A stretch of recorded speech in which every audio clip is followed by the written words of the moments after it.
মনি series পর্ব আবেগ বনাম বাস্তবতা। লেখা সৈয়দা মনি। আবেগের বাসা বড় মিষ্টি। এক টুকরো ভালোবাসা বললেই মন ভিজে যায়।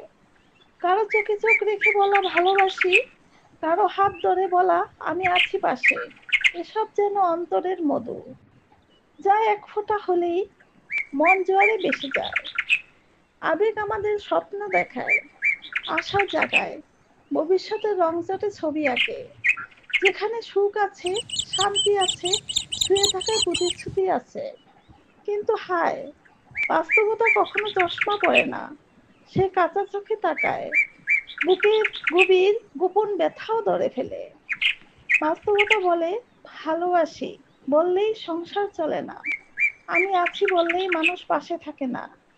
সেখানে খাওয়া, চিকিৎসা, মান অভিমান, এমনকি নিঃশ্বাস নেওয়ার স্থানটা, সবকিছুই দাম আছে। আবেগ রং তোলে হৃদয়ের ক্যানভাসে, বাস্তবতা সেটাতে আচমকা কালো তুলি টেনে দেয়। তবুও মানুষ বাঁচে আবেগের ভর করেই।